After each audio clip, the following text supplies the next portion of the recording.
I stood there in the kitchen, my hands gripping the edge of the counter so hard my knuckles turned white, feeling like the air had been sucked out of the room. Celia sat at the table, sipping her tea like nothing was wrong, her voice calm and steady as she dropped the bomb. "It's just family at Caleb's graduation," she said, not even looking up from her cup. "It's less awkward if you don't come." Less awkward? For who? I wanted to yell, to flip the table, to demand an explanation, but my throat tightened, and all I could do was stare at her. Then Caleb walked in, his backpack slung over one shoulder, and nodded like it was no big deal. "Yeah, Dad, it's just a ceremony. Don't take it personal." Don't take it personal? How do you not take that personal? I'd been there for every scraped knee, every late-night homework session, every game where I screamed my lungs out from the bleachers. I paid for that damn degree he was about to wave around, and now I wasn't even worth a seat in the back? The words hit me like a freight train, but I didn't let them see it. I've always been good at swallowing the hurt, keeping the peace, being the steady one. Celia kept sipping her tea, her eyes on her phone now, probably texting her sister Myra about some nonsense. Caleb grabbed an apple and headed for the door, muttering something about meeting his girlfriend. And me? I just stood there, the counter cold under my palms, feeling like a ghost in my own house. I'd spent 20 years building this family, pouring everything I had into it, and now they were telling me I didn't belong at one of the biggest moments of my son's life. It wasn't just the graduation, it was the message behind it. I wasn't needed. I wasn't wanted. I didn't argue. I couldn't. My chest felt tight, like someone had wrapped a chain around it and yanked hard, but I kept my face blank. "Okay," I said, my voice low, steady, like I was agreeing to skip a movie night, not being cut out of my own son's milestone. Celia didn't even glance up. Caleb was already halfway out the door. And that was it. The decision was made, and I wasn't part of it. I let go of the counter, my hands shaking a little, and walked upstairs to our bedroom. The house was quiet, too quiet, and every step felt heavier than the last. I pulled my old duffel bag from the closet, the one I used to take on fishing trips with my brother Luis back when life was simpler. I started packing socks, shirts, a pair of shorts, moving on autopilot, not even sure where I was going yet. I sat on the edge of the bed, staring at the bag, and that's when it hit me. I didn't have to stay here. I didn't have to sit in this house, waiting for them to realize what they'd just done to me. I grabbed my laptop, opened a travel site, and scrolled through destinations. Santorini popped up. White buildings, blue roofs, endless sea. It looked like the opposite of this suffocating kitchen. I booked the ticket right then, one way, leaving tomorrow. My phone buzzed. Probably Ellie from work, asking about some report, but I ignored it. I didn't tell Celia. I didn't tell Caleb. I just zipped the bag shut and stood there, breathing hard, feeling a strange mix of anger and relief wash over me. The next morning, I was gone before they woke up. No note. No goodbye, just the sound of my truck pulling out of the driveway. I drove to the airport, my hands tied on the wheel, replaying their words in my head. Less awkward. Don't take it personal. By the time I boarded the plane, I wasn't just leaving the city, I was leaving them behind, at least for a while. I settled into my seat, the hum of the engines drowning out the noise in my mind, and stared out the window as the ground fell away. For the first time in years, I wasn't thinking about what they needed. I was thinking about me. Santorini was waiting, and I didn't owe anyone an explanation. Not anymore. As the plane climbed higher, I felt the weight start to lift, just a little. I didn't know what I'd find when I landed, but I knew one thing. I wasn't going to let them make me feel small again. I'd given them everything. Every paycheck, every late night, every quiet moment I let slide when they forgot to say thanks. And this was how they repaid me. I leaned back in my seat, closing my eyes, picturing the sea ahead. They could have their graduation, their family-only day. I'd find my own peace, my own place, even if it was halfway across the world. The plane leveled off, and I let out a long breath. This wasn't running away. This was choosing myself. And damn, it felt good, even if it hurt like hell at the same time. I stepped off the plane in Santorini, the warm air hitting me like a soft wave, carrying the faint smell of salt and sun-baked stone. My duffel bag hung heavy on my shoulder as I made my way through the tiny airport, dodging tourists with their loud voices and bright shirts. I didn't care about the noise, not yet. All I wanted was to get to the villa I'd booked, drop my stuff, and figure out how to breathe again. The taxi ride was quiet, the driver humming some tune I didn't recognize, winding up narrow roads past white buildings stacked like sugar cubes against the cliffs. I stared out the window, watching the sea shimmer in the distance, and for the first time in days, my chest didn't feel like it was caving in. The villa was better than the pictures, small, simple, with a stone patio that hung over the edge of the hill. The sea stretched out below, endless and blue, sparkling under the afternoon sun. I dropped my bag inside, kicked off my shoes, and stepped out onto the patio barefoot. The tiles were warm under my feet, and I stood there for a minute, just listening. No voices telling me I wasn't needed. No casual shrugs cutting me out. Just the wind and the waves, steady and indifferent. I grabbed a beer from the little fridge the owner had stocked, popped it open, and sank into a wooden chair. My feet went up on the railing, the cold bottle sweating in my hand, and I let out a long, slow breath. This was it. This was mine. I pulled out my phone, not to check for messages, but to take a picture. The sea, my feet, the beer. Simple. I posted it online with a caption, "Silence looks good on me." No explanation, no tags, just that. Within minutes, my brother Luis chimed in, his comment popping up, "Looking like a king, bro. Where you at?" I smirked, imagining his grin back home, probably sprawled on his couch with a soda in hand. Then Ellie texted, not a comment, a private message. "Wait, weren't you supposed to be at Caleb's graduation?" I read it, my thumb hovering over the screen, but I didn't reply. What was I supposed to say? That my own family didn't want me there? That I'd rather be here alone than begging for a spot at their table? I set the phone down and took a swig of beer instead, the cold fish sharp on my tongue. Celia hadn't called. Caleb hadn't texted. Nothing. I wasn't surprised, but it still stung, like a paper cut you don't notice until it starts to burn. I'd always been the one to reach out first, to fix things, to smooth over the rough edges. Not this time. I leaned back in the chair, the sun warm on my face, and closed my eyes. The sound of the waves rolled in, steady and slow, washing away the echo of their voices. Less awkward. Don't take it personal. Out here, those words didn't reach me. Out here, I didn't have to be the guy who took it all in stride. I could just be. The rest of the day slipped by easy. I unpacked my bag, tossing clothes into a drawer, then wandered down to the little market nearby. The guy behind the counter nodded at me, friendly but not nosy, and I grabbed some bread, cheese, and a bottle of wine for later. Back at the villa, I sat on the patio again, tearing off chunks of bread and watching the sun dip lower, painting the sky orange and pink. My phone stayed quiet, no buzz, no guilt trips, no demands. I didn't check it. I didn't need to. For once, I wasn't waiting for them to decide I mattered. I mattered right here, right now, with the sea in front of me and the wind tugging at my shirt. Night came soft and slow, the stars popping out one by one.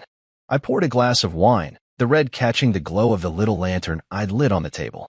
I thought about home for a minute, about Caleb in his cap and gown, Celia fussing over her hair, Myra probably taking a million pictures. I wondered if they'd even noticed I wasn't there, or if they'd just carried on like always, filling the space I used to take up. The thought twisted in my gut, but I pushed it down with another sip of wine. They didn't get to ruin this. Not this view, not this quiet, not this moment I'd carved out for myself. I stretched out in the chair, the wine warming me from the inside, and let my mind drift. Luis would get it. He'd always been the one to tell me I gave too much, took too little. Ellie would worry, but she'd understand once I told her. And Celia and Caleb? They could wait. They'd made their choice, and now I was making mine. The sea kept whispering below, and I listened, letting it pull me into the kind of peace I hadn't felt in years. This wasn't just a trip. This was me taking back something they'd taken for granted me. And damn if it didn't feel right, sitting there under the stars, with nothing but silence to keep me company. I woke up on the third day in Santorini with the sun spilling through the open window, a soft breeze tugging at the curtains. The villa was still quiet, the kind of quiet that settles into your bones and makes you wonder how you ever lived without it. I rolled out of bed, my bare feet hitting the cool stone floor, and shuffled to the kitchen to make coffee. The sea was glittering outside, same as yesterday, but today felt different, like I'd finally started to sink into this place, letting it wrap around me. I took my mug out to the patio and sat by the infinity pool, the water so still it looked like glass.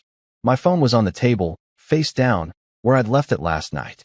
I hadn't checked it since that beer and feet photo, and I wasn't planning to. Not yet. The coffee was strong, bitter, the way I liked it, and I sipped it slow, watching a fishing boat bob way out on the horizon. For a while, it was just me in the morning. No voices, no demands, no sting of being told I didn't fit. I stretched my legs out, feeling the sun warm my skin, and thought about staying here forever. Maybe I could sell the house, quit the job, live off bread and fish until the money ran out. It was a stupid idea, but it made me smile, picturing Celia's face if I told her I wasn't coming back. She'd probably just shrug and say it was my loss. Caleb might not even notice until he needed a ride somewhere. I was halfway through my coffee when the phone buzzed. Just once, a quick jolt against the wood. I ignored it. Probably Luis, checking in, or Ellie with another question. I didn't care. I set the mug down and leaned back, closing my eyes, letting the sun paint red behind my lids. Then it buzzed again, and again. I opened one eye, annoyed, and flipped it over. The screen lit up, missed calls, texts, a voicemail icon blinking. Celia's name. Caleb's too. Even Aunt Myra, Celia's sister, who never called unless someone was dying or she needed to meddle. My stomach twisted, not out of worry, but irritation. What now? What mess did they need me to clean up this time? I didn't touch it. I grabbed a beer from the fridge instead. Yeah, it was early, but I was on my own clock now, and walked back to the pool. The buzzing kept going, like a fly you can't swat away. 5 calls. 10. 20. I sat down, popped the cap, and took a long pull, the cold fizz cutting through the heat in my chest. The screen kept flashing, names stacking up, but I didn't answer. I didn't listen to the voicemails either. Whatever it wasn't my problem. Not today. I'd spent years jumping when they called, fixing what they broke, smoothing over their fights.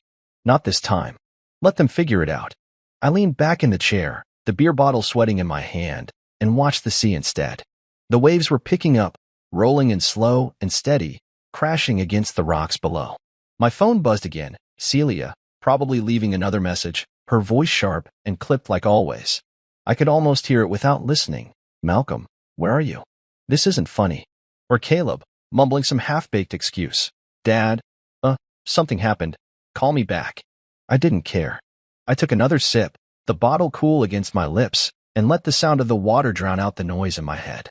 By noon, it was a storm. 125 missed calls, the number climbing every time I glanced at the screen.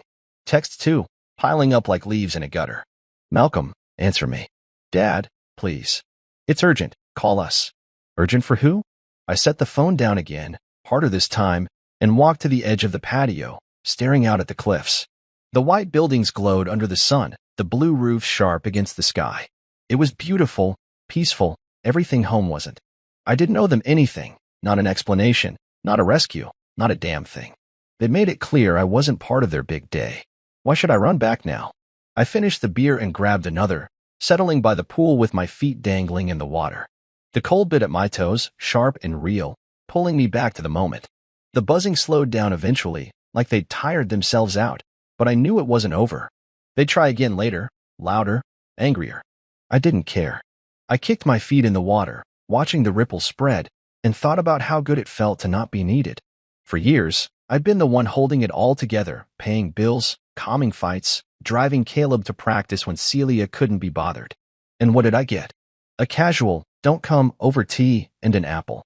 The sun climbed higher, burning off the last of the morning haze, and I stayed there, beer in hand, letting the day roll over me. I wasn't mad anymore, not like I was in the kitchen, gripping that counter. I was just done. Done waiting, done chasing, done being the guy they only noticed when they needed something. My phone buzzed one more time, Myra again, and I flipped it face down, the screen dark against the table. Whatever was happening back home, it could wait. I had the sea, the sun, and this quiet I'd fought too long to find. They could keep their chaos. I was staying right here. I was sitting on the patio, the sun dipping low over the sea, painting the sky in streaks of orange and gold, when my phone rang again. It had been quiet for a couple hours, the buzzing finally dying down after that morning storm of calls. I'd spent the day by the pool, letting the heat soak into my skin, sipping water now instead of beer, feeling lighter than I had in years. The sea was calm, the air soft, and I was starting to think maybe they'd given up, until the screen lit up with Luis's name. My brother. I hesitated, my thumb hovering over the button. Luis wasn't like the others. He wouldn't guilt me or beg me to fix something. He'd just want to talk. I picked up. Yo, Malcolm. His voice came through loud, laughing already, like he'd been waiting to tell me something good. You picked the best week to disappear, bro. I'm telling you, you missed a show. I leaned back in my chair, a grin tugging at my mouth despite myself. Luis had a way of making anything sound like a story worth hearing. What happened? I asked, keeping my tone light, even though part of me braced for the mess I'd dodged. He laughed again, harder this time, and I could picture him wiping his eyes, sprawled on his beat-up couch back home. Caleb's graduation? Total disaster. You're gonna love this. He started spilling it all, his words fast and sharp, like he couldn't wait to get it out. The ceremony went fine, he said. Caleb got his diploma. Celia clapped too loud. Myra took a million blurry pictures. But the real chaos hit at the brunch after, some fancy place Celia picked to show off. Caleb's girlfriend, ex-girlfriend now, I guess, stood up in the middle of it, right there in front of the whole family, and called him out. She had receipts, man, Luis said, still chuckling. Text messages, pictures, everything. Said he'd been cheating on her for months with some girl from his econ class. Dropped it like a bomb and walked out. I sat up straighter, the grin fading into something else, shock, maybe, or just disbelief. I could see it in my head, Celia's face going red, her fork frozen halfway to her mouth, trying to laugh it off like it was a joke. Caleb probably turned white, then red, then stormed out, because that's what he does when he's cornered. Luis kept going, painting the scene. Celia tried to play it cool. You know how she is. Oh, young love. These things happen. But everyone was staring. Myra started crying into her napkin, saying something about family unity. And Caleb? He flipped a chair on his way out. Gone. Didn't even take his plate. I let out a low whistle, leaning forward now, my elbows on my knees. A chair, I said, and Luis laughed again. Yeah, man, a chair. It was like a soap opera. I stared out at the sea, the last of the sunlight glinting off the waves, and tried to picture it. Part of me wanted to laugh. Serves them right. After all that family-only nonsense. But part of me just felt tired. Tired for them. Tired of them. And get this, Luis said, his voice dropping like he was saving the best for last. The whole time, they kept looking around, like you were gonna walk in and save the day. Celia even said it. If Malcolm was here, this wouldn't have happened. Can you believe that? I snorted, shaking my head. Yeah, I can believe it. That's her move. Blame me when I'm there. Blame me when I'm not. Luis went quiet for a second, then said, You okay, bro? I mean, really? I looked down at my hands, the phone warm against my ear, and thought about it. Was I okay? The sea was still there, the sky turning purple now, the villa quiet behind me. Yeah, I said finally. I'm good. Better than good. He didn't push, just hummed like he got it. Well, you missed a hell of a show. Wish I'd been smart like you and booked a plane ticket too. I smiled, a real one this time, and it felt good, like a crack in the wall I'd been holding up for too long. We talked a little more about his job, his dog, nothing heavy. Then he said he'd call later, let me enjoy my paradise. I hung up and set the phone down, staring at it for a minute. They looked for me. After telling me not to come, after cutting me out, they'd still expected me to be there, to fix it all. I stood up, walked to the edge of the patio, and leaned on the railing, the sea breeze cool against my face. The stars were starting to peek out, tiny dots against the dark, and I let Luis's words sink in. A disaster. A flipped chair. Tears and blame. And me? I wasn't there to carry it. I went inside, grabbed a glass of water, and came back out, settling into the chair again. The night was warm, the air thick with salt, and I felt something shift inside me. Not anger, not anymore, just a kind of quiet I hadn't known I could have. They'd made their mess, and I wasn't part of it. I didn't have to be. I sipped the water, the glass cold in my hand, and watched the stars brighten. For once, I wasn't the one picking up the pieces. I wasn't the one they could lean on and then push away. I was here, and they were there, and that was fine. More than fine, it was freedom. I woke up late on day 4, the sun already high, sneaking through the shutters and warming the stone floor of the villa. My head felt heavy, not from drinking, just from the weight of yesterday's call with Luis still sitting on me.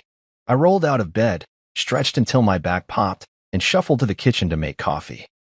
The sea was out there, same as always, shimmering like it didn't care about the mess back home. I didn't either, not really.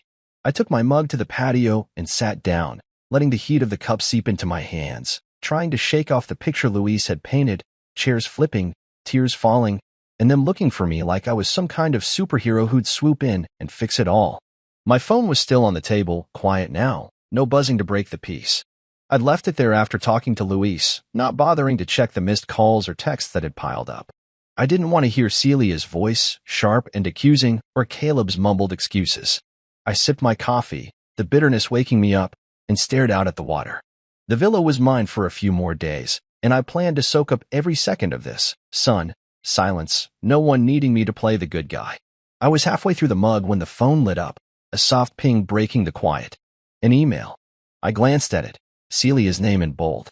My stomach tightened, but I didn't open it right away. I finished my coffee first, slow and deliberate, like I was proving something to myself. When I finally tapped the screen, her words were short, cold, classic Celia. You've made your point. Come home. That was it. No sorry, no explanation. Just her telling me what to do like I was a kid who'd stormed off after a tantrum.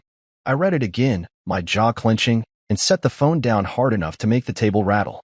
Made my point? This wasn't a game, wasn't some petty move to get back at them. I'd left because they'd pushed me out, because I was tired of being the one who took the hit and kept smiling. I stood up, pacing the patio, the tiles warm under my feet, feeling that old anger bubble up, the kind I'd swallowed for years. Then another ping. A text this time from Caleb. Dad, I'm sorry. I screwed up. Please call me. I stopped pacing, staring at the words, my thumb hovering over the reply button. Sorry. He was sorry now, after the graduation, after the girlfriend drama, after letting his mom tell me I didn't belong. I could hear his voice in my head, low and hesitant, the way he sounded when he knew he'd messed up but didn't know how to fix it. Part of me wanted to call him, to hear him out, to be the dad who always made it right. But I didn't. I dropped the phone back on the table and walked to the edge of the patio, gripping the railing, the sea stretching out below like it could wash all this away.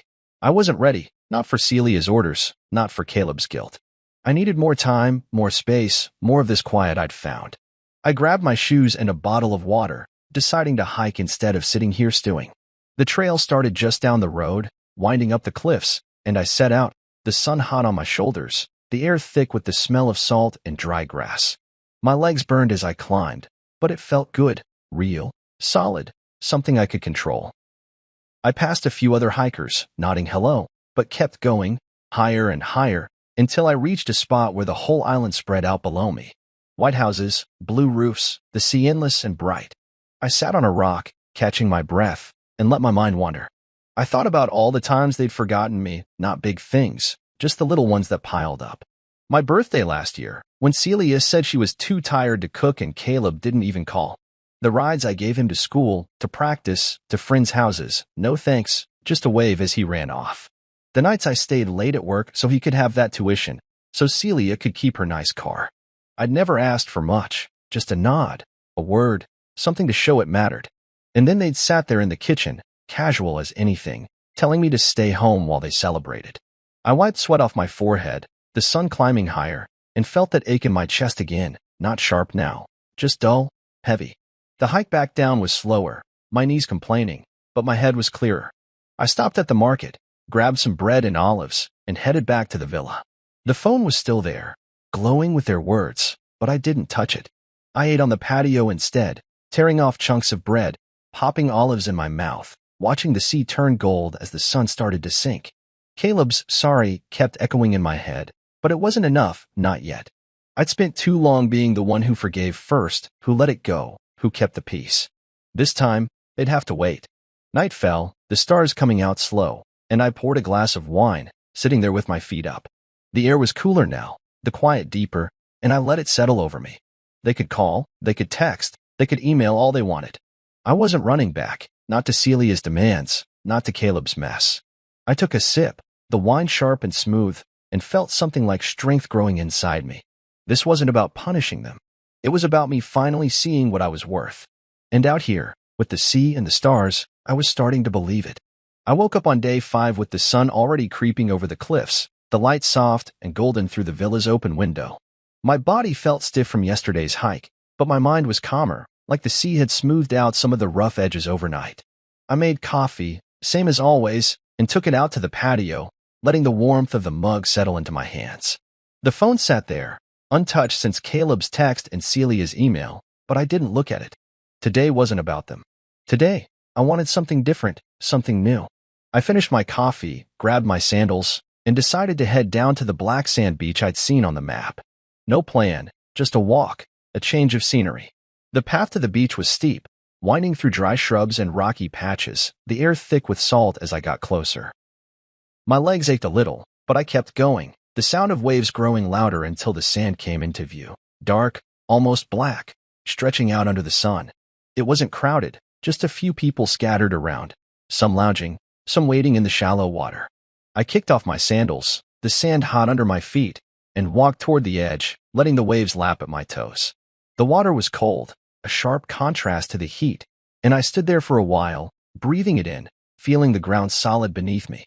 I was about to sit down, maybe dig out the book I'd stuffed in my pocket, when I noticed her, a woman, maybe late 40s, sitting alone under a striped umbrella a few yards away. She had a notebook in her lap, a pen moving fast across the page, her dark hair tied back loose. Something about her caught my eye, not loud, not flashy, just easy, like she belonged there. I didn't stare, just glanced, but then she looked up, caught me looking, and smiled. Not a big smile, just a quick one, friendly. I nodded back, feeling a little dumb, and turned to the water again, figuring that was it. Beautiful, isn't it? Her voice came a minute later, soft but clear, with a hint of an accent, French, maybe Spanish. I turned, surprised, and saw she'd set her notebook down, leaning forward a bit. Yeah, I said, walking closer, not sure why but not stopping either. Never seen sand like this before. She nodded, patting the sand next to her umbrella. It's volcanic. Sit, if you want. I don't bite. I hesitated, then shrugged and sat, the sand warmed through my shorts.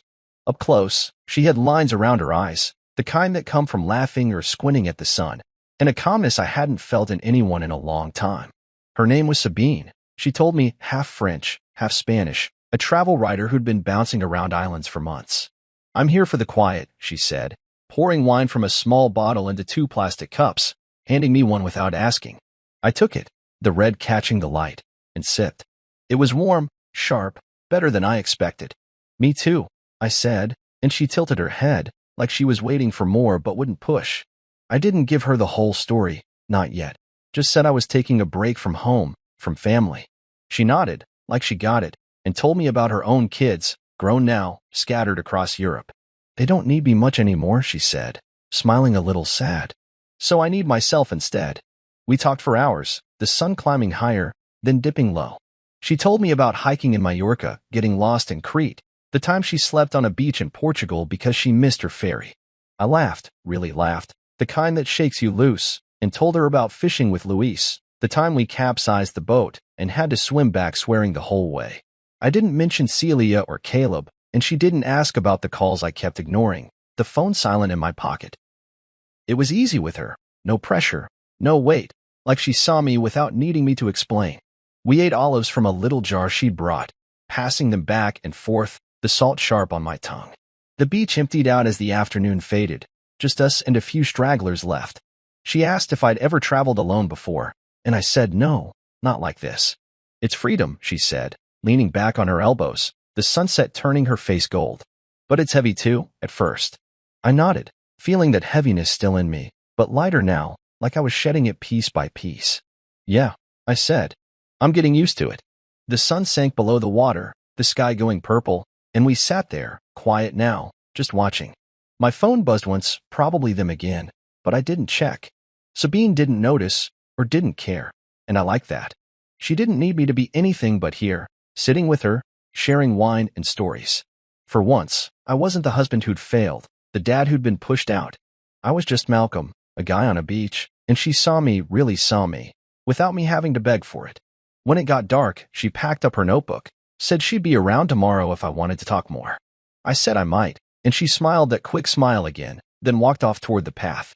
I stayed a little longer, the waves loud in the dark, feeling something warm settle in my chest. Not love, not anything big, just a moment where I wasn't invisible. And damn, it felt good. I woke up on day 6 with the sun already high, the villa quiet except for the faint hum of cicadas outside.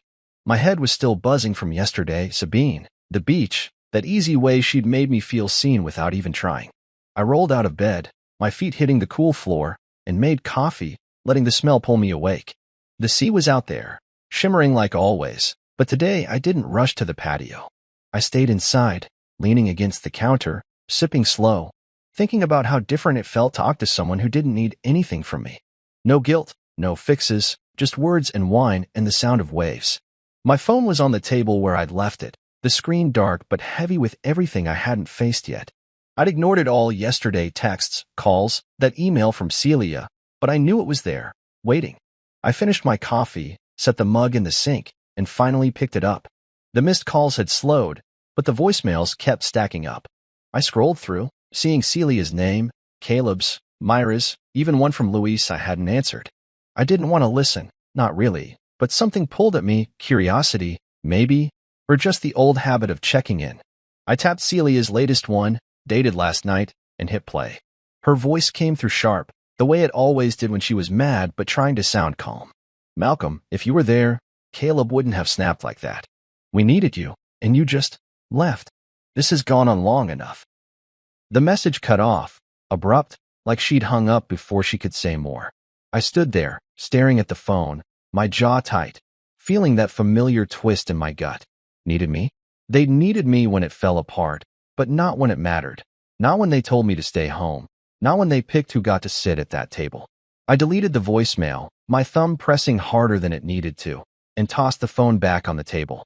I walked out to the patio, the sun warm on my face, and leaned on the railing, looking down at the sea. Needed me. The words kept circling, digging in. For years, I'd been the one they leaned on. The steady hand, the quiet fixer, the guy who didn't ask for much but gave everything. I'd driven Caleb to school when he missed the bus, sat through Celia's rants about her sister, paid bills late so they could have what they wanted. I'd been the backdrop to their lives, there but not really seen, holding it all together while they moved on without me. And now, when it all went wrong, it was my fault for not being there to catch them. I grabbed a chair, dragged it to the edge of the patio, and sat down hard, my hands clenched in my lap. The sea rolled in below, steady and slow, and I let my mind run back through it all. The times I'd stayed silent when Celia snapped at me, telling myself it wasn't worth the fight. The nights I'd waited up for Caleb, only to get a text saying he was crashing at a friend's. The way they'd looked right through me in that kitchen, like I was just part of the furniture, not a man who'd built this family with his own hands. I'd thought that was my job, to be there, to take it, to keep things smooth. But what did I get? A casual "don't come," and a voicemail blaming me for their mess. I stood up, pacing now, the tiles hot under my feet. The anger was there, but it wasn't loud. Not like it had been when I'd packed my bag and left. It was quieter, deeper, mixed with something else, clarity, maybe. It wasn't my absence that broke them. It was their neglect of me when I was there.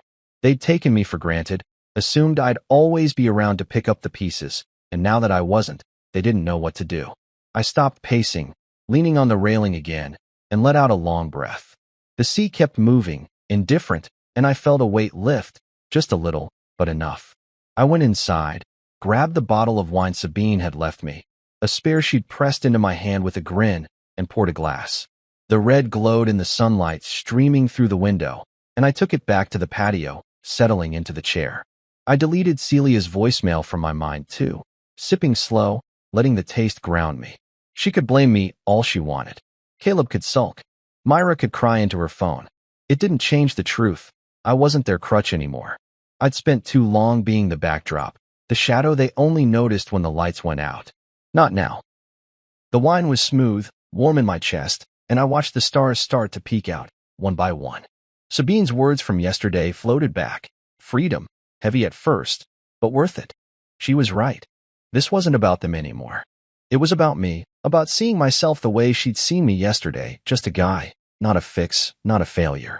I finished the glass, set it down, and leaned back, the night settling over me. No regret, no second guessing. They'd figure it out, or they wouldn't. Either way, I was done waiting in the wings. I was here, under these stars, and for once, that was enough. I woke up on day 7 with the sun already burning through the curtains, the air thick and warm in the villa. My head felt clear, lighter than it had in days, like that glass of wine last night had washed away some of the junk I'd been carrying. I stretched, my back cracking, and shuffled to the kitchen to make coffee, the routine grounding me. The sea was out there, sparkling under the morning light, and I took my mug to the patio, settling into my usual spot. My phone was still on the table, quiet since I'd deleted Celia's voicemail, but I knew it wouldn't stay that way. They'd call again. They always did when they realized I wasn't running back. I sipped my coffee, letting the bitterness wake me up, and waited. Sure enough, mid-morning, it buzzed Luis this time. I picked up, leaning back in my chair, the sea breeze tugging at my shirt. "Hey, bro," he said, his voice easy but with an edge, like he had news. "You still kicking it in paradise?" I smiled, picturing him sprawled on his couch, probably scratching that mud of his behind the ears. "Yeah," I said. "Still here. What's up?" He let out a low whistle, the kind he used when something big was brewing. "Man, it's falling apart over here. You sure you don't want to come play hero?" I snorted, setting my mug down. "Pretty sure. Tell me." He laid it out, piece by piece, like he was reading a script. Caleb hadn't gone home after the graduation mess, been crashing at a friend's place, dodging Celia's calls, blaming everyone for what went down. "Kid's a wreck," Luis said. "Keep saying it's his fault, then her fault, then your fault for not being there to stop it." I rolled my eyes, staring out at the water. "My fault. Of course." Luis kept going. Celia had packed a bag and moved in with Myra, saying she needed space from the house from the drama. "She's been calling you nonstop, you know," he said. "Thinks you're punishing her." I didn't say anything, just let the words sit, heavy but not surprising. Then he dropped the last bit. Myra had left me a voicemail too, one I hadn't listened to yet. "She's all weepy," Luis said, mimicking her high-pitched whine. "Malcolm, you were always the balance. We need you back. Like you're some glue holding their crazy together." I laughed, short and sharp, shaking my head. The balance. Funny how they only saw that now, after telling me to stay away. Luis went quiet for a second, then asked, "You good, man? I mean, really?" I looked out at the sea, the waves rolling in slow, and nodded, even though he couldn't see it. "Yeah," I said. "I'm good. Let him crack." We talked a little more, about his job, the dog, how he'd dodged Myra's calls too, then hung up. I set the phone down and stood, stretching my arms over my head, feeling the sun on my skin. Cracks in the castle, huh? Caleb sulking, Celia running, Myra crying. It was their mess, not mine. I wasn't their glue, their balance, their fix. I'd been that for too long, patching up their fights, swallowing their slights, keeping it all steady while they took it for granted. Not anymore.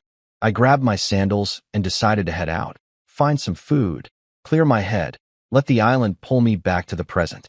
I walked down to a little taverna near the cliffs, the smell of grilled fish and garlic hitting me as I stepped inside.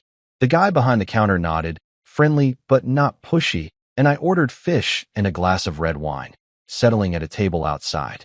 The food came fast, crisp, hot, the fish flaky under my fork, and I ate slow, savoring it, the wine sharp on my tongue.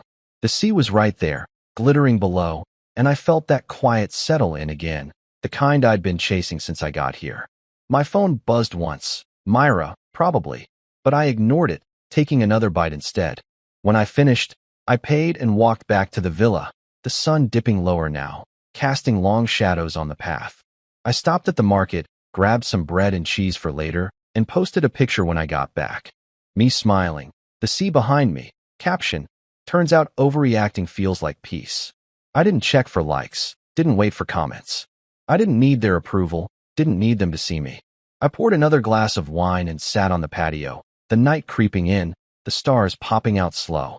Luis's words stuck with me. Cracks in the castle. They were falling apart without me, but it wasn't my job to hold them up anymore. I sipped the wine, the glass cool in my hand, and let my mind drift. Caleb could blame me all he wanted. Didn't change the fact that he'd made his choices. Celia could run to Myra, play the victim, but she'd push me out first. And Myra? She could cry all she liked. I wasn't her brother, wasn't. I leaned back, the chair creaking under me, and watched the sea turn dark. The cracks were theirs, not mine. I'd built something here, something solid, even if it was just a week of quiet. And damn if it didn't feel better than anything I'd left behind. I woke up on my last morning in Santorini with the sun just peeking over the cliffs, the sky still soft with that early gray-blue light. The villa was quiet, my bag half-packed on the floor, the air cool through the open window. I lay there for a minute, staring at the ceiling, feeling the weight of leaving this place settle in. It wasn't heavy, not like the weight I'd carried when I got here, just a tug, a little ache for the peace I'd found. I rolled out of bed, my feet hitting the stone floor, and made coffee, the familiar routine steadying me. Today was it. My flight was in the afternoon, and I'd be back home by night. But I wasn't the same guy who'd left. Not anymore. I took my mug outside, the patio still shadowed, and sat by the pool, watching the sunrise creep up slow, turning the sea gold. My phone was on the table, the screen cluttered with notifications I'd ignored, missed calls, texts, voicemails piling up like driftwood. I'd scrolled past them yesterday, not ready to face the noise. But now, with the island waking up around me, I felt steady enough to look. I sipped my coffee, the warmth spreading through me, and tapped the screen. Dozens of calls, Celia, Caleb, Myra, even a couple from Ellie at work. I skipped most of them, not interested in more guilt or blame, but one caught my eye. A voicemail from Caleb, left late last night. No text to go with it, just the little icon blinking. I hesitated, my thumb hovering, then hit play. His voice came through, low and rough, not the usual mumble. "Dad," he said, pausing like he wasn't sure how to start. "I really messed up. I know I did. Not just the graduation, all of it. I miss you, Dad." Another pause, a shaky breath. "I'm not making excuses. I miss you." The message ended, short and raw, and I sat there, staring at the phone, my coffee forgotten in my hand. "No, sorry. No, call me. Just that. I miss you." It hit me harder than I expected, ache blooming in my chest, not sharp, just deep. I set the phone down and leaned back, watching the sun climb higher, the light spilling over the cliffs. "I miss you." Simple words, but they stirred something, memories of Caleb as a kid, climbing into my lap after a bad day, asking me to fix his bike, grinning when I cheered at his games.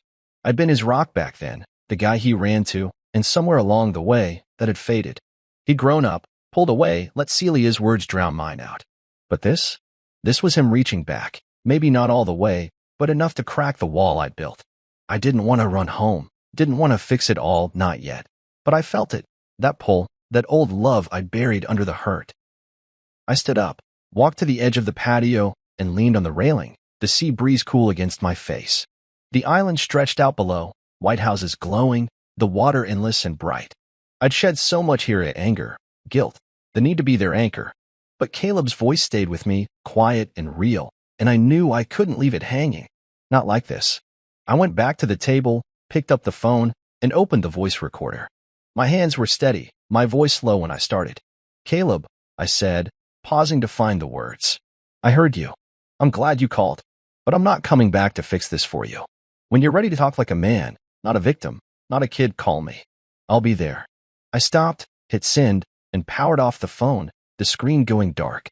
I finished my coffee, the mug cold now, and started packing the rest of my stuff, shirts, sandals, the little jar of olives Sabine had left me. The villa felt smaller now, like it was letting me go, and I moved slow, folding clothes, zipping the bag shut. I took one last walk around the patio, the sun warm on my shoulders, and stood at the edge, breathing it in. This place had given me something: clarity, strength, a chance to see myself without them defining me. Caleb's call didn't change that. It just reminded me there was still something worth saving, if he'd meet me halfway. I grabbed my bag, locked the villa, and headed to the taxi waiting down the road. The driver nodded, tossing my duffel in the back, and we wound through the cliffs toward the airport. I watched the sea fade behind me, the white buildings shrinking, and felt lighter than I had in years. Not free, not completely.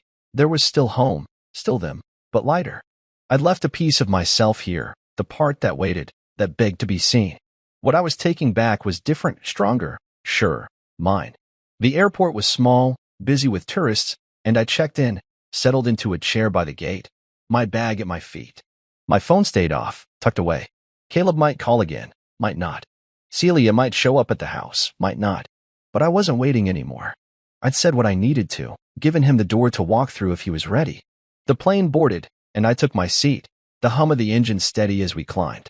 Santorini fell away below, a speck of white and blue, and I closed my eyes, letting it go. Whatever came next, I'd face it on my terms. I stepped off the plane late that night, the air cool and sharp after Santorini's warmth. My duffel bag slung over my shoulder as I shuffled through the airport. The hum of people, tired voices, rolling suitcases felt louder than I remembered, but I kept my head down, moving steady toward the parking lot where I'd left my truck. It was still there, dusty but waiting, and I tossed my bag in the back, sliding into the driver's seat.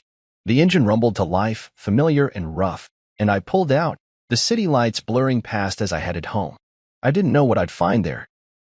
Celia, Caleb, an empty house, but for once, I wasn't bracing for it. I was just driving. The house came into view after 20 minutes, dark and quiet, no lights in the windows. I parked, grabbed my bag, and walked up the steps, the key cold in my hand. The door creaked open, and I stepped inside, flipping the switch. The living room glowed soft under the bulb. Same couch, same TV, but it felt different, emptier. Celia's stuff was gone, her throw pillows, that ugly vase she loved, the shoes always piled by the door. No note, no mess, just silence. I stood there, letting it sink in, and realized it didn't hit me like I thought it would. It felt clean, like the air after a storm. She'd left, and I was okay with it. I dropped my bag by the stairs and walked through the house, checking rooms out of habit. The kitchen was bare, no dishes in the sink, no tea bags on the counter. Caleb's room was the same, bed unmade, but his backpack and clothes were missing. He hadn't been here either, still crashing somewhere else, I guessed. I didn't feel the urge to call him, to check. He'd heard my message, and the ball was in his court now. I went back downstairs, grabbed a beer from the fridge, one I'd left behind, and cracked it open, the fizz loud in the quiet. The house was mine again, for better or worse, and I wasn't sure what to do with it yet. I took the beer to the living room, sat on the couch, and stared at the blank TV. My suit for the graduation was still hanging in the closet. I bought it months ago, black and crisp, thinking I'd stand proud when Caleb walked the stage. I didn't need it now. I got up, pulled it out, and ran my hand over the fabric. It felt heavy, like a promise I'd made to myself that they'd broken. I didn't want it sitting there, a reminder of what didn't happen. I folded it into a box, added the tie, and set it by the door. Donation, maybe, or trash. Either way, it wasn't mine anymore. The next morning, I woke up slow, the house still quiet, the sun filtering through the blinds. I made coffee, strong and black, and drank it at the kitchen table, feeling the space around me. It wasn't lonely, not yet, just different. I pulled out my phone, powered it on for the first time since Santorini, and watched the notifications roll in. Text from Ellie, asking if I was back. A couple from Luis, checking in. Nothing from Celia, nothing from Caleb. I texted Ellie I was home, told Luis I'd call later, and left it at that. I didn't dig through the old stuff, didn't listen to voicemails. I was done chasing their voices. I needed something to do, something mine, so I looked up a hiking club online, local, weekends, nothing fancy. I signed up, no hesitation, picturing trails and fresh air, a way to keep moving. Back in Santorini, I'd felt alive on those cliffs, and I wanted that here too. I spent the day cleaning, wiping counters, tossing old junk, making the house feel less like theirs and more like mine. By evening, I was tired, my hands gritty, but it felt good, like I was carving out a space I'd lost somewhere along the way. That night, I cooked dinner, steak, simple, seared in a pan with salt and pepper. I lit a candle, one Celia had left behind, and set it on the table, the flame flickering soft. I ate alone, the steak hot and juicy, the beer cold in my hand, and didn't mind the quiet. It wasn't empty, it was full, full of me. I didn't need their noise, their chaos, to feel whole. I finished, washed the plate, and sat back on the couch, the candle still burning low. The house creaked, settling, and I let my mind drift, not to them, but to what came next. Caleb might call, might show up with that look in his eyes, ready to talk like I'd asked. I'd listen if he did, but I wouldn't beg for it. Celia might come back, might not. I didn't care either way. She'd made her choice, and I'd made mine. I wasn't waiting anymore, wasn't holding my breath for them to see me. Santorini had shown me I didn't need to. I'd been the backdrop too long, fading into their story, but now I was the whole damn thing, front and center. No apologies. I blew out the candle, the smoke curling up, and headed to bed, the stairs creaking under my feet. The man who'd left this house a week ago was gone, angry, invisible, waiting. The man who came back was different, steadier, sure, alive. I climbed into bed, the sheets cool, and closed my eyes, the quiet wrapping around me. Whatever came tomorrow, I'd face it as me, not their shadow. And that was enough.